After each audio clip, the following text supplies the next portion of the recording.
Bonjour, mon nom est Jean-François, je suis professeur de musique au Garage de musique de la Fondation du Dr Julien.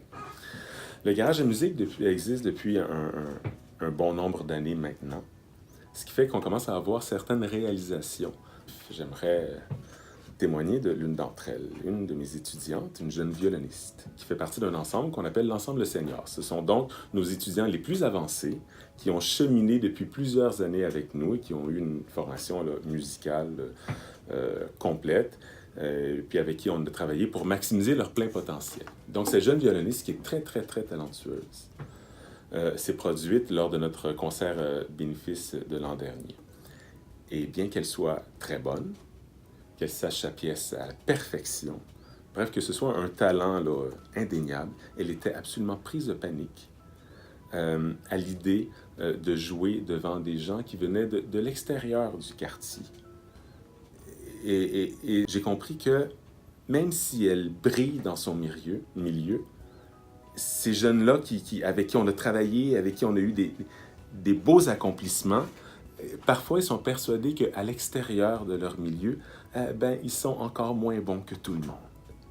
Et puis elle était prise de panique au moment de l'entracte, au point d'en pleurer et de refuser de monter sur scène.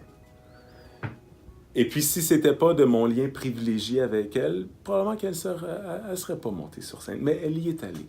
Et elle a bien joué. Et tout d'un coup, tout l'orchestre et tous les musiciens invités se sont mis à les applaudir eux aussi. Et les applaudissements sont venus de derrière elle, de devant, de chaque côté, de partout. Et à ce moment-là, les larmes d'inquiétude qui étaient là lors de l'entracte, tout d'un coup, elle était incapable de retenir d'autres larmes d'émotion. Moi aussi d'ailleurs. Et maintenant, avec cette jeune-là, je suis certain qu'il n'y a plus rien qui va l'arrêter, ni dans son quartier, ni à l'extérieur, ni dans n'importe quoi qu'elle va décider de faire de sa vie. Des exemples comme ça, il y en a plusieurs. Ça n'est un, mais il y en a plusieurs parmi les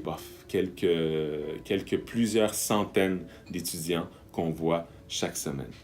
Ce qui fait que je vous invite chaleureusement à venir, non pas donner lors de la guignolée du Dr Julien le 15 décembre prochain, mais plutôt investir dans l'avenir de ces beaux enfants et adolescents et jeunes-là.